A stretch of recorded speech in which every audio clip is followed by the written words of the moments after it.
the dark intellect escaped the fire, man stood in the ashes of Mother Earth. For 200 years, the immortal emperor built the Earth's armies.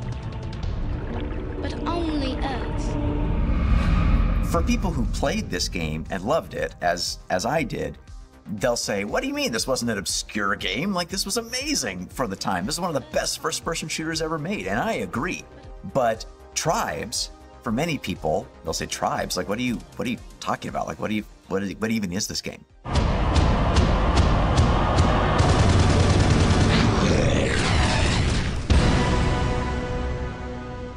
All of these first-person shooters up to that point were corridor shooters. You know, you maybe would have kind of like a large room where you could fight in. Tribes basically said, what if it was all terrain, and what if everybody had jetpacks? The only time I ever played a Tribes game was at a LAN party. Never played it before, and I thought my skills from like Counter-Strike and Quake or whatever would carry across, and I just got wiped. It was very difficult to get into. It was not user-friendly. It was this incredible squad-based, very large map, competitive shooter. You had jump packs, you had disc guns, you had character classes, and the draw distances were huge. Star Siege Tribes influenced Halo primarily because it was in this big open setting. The players had all of this freedom to move around this enormous exterior that we were just blown away by at that time. It had multi-person drivable vehicles, height map terrain, incredible mobility to rocket around from one location to another. It featured Capture the Flag as its primary game mode. It was super fast-paced, super fun to play.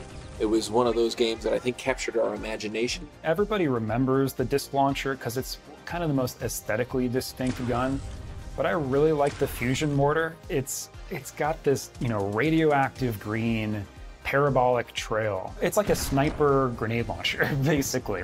You're able to fling these things incredibly long distances. They have massive splash damage radius. It had a dedicated grenade button. In most first-person shooters, you like switch to the grenade, and then you can throw it, and that's all you can do until you switch to something else, which basically means you never use them. Whereas in Tribes, you could just one-tap throw a grenade.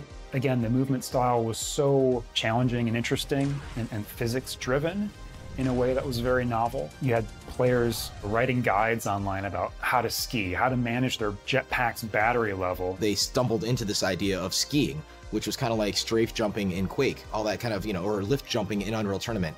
That's, you know, emergent game design at its best in first-person shooters. It featured classes, pre-made loadouts. Destroy the enemy generation any on.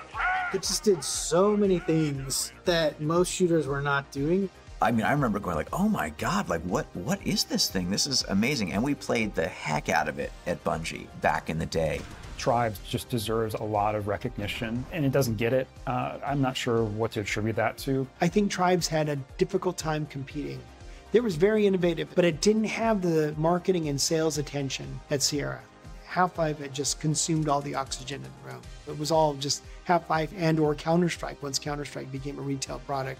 I think it's a very underrated game, and I think it had a lot more influence than people realize. What I took away from it was the fun of playing with friends. First-person shooters are way more fun when you're all immersed in this world together and working toward a common objective.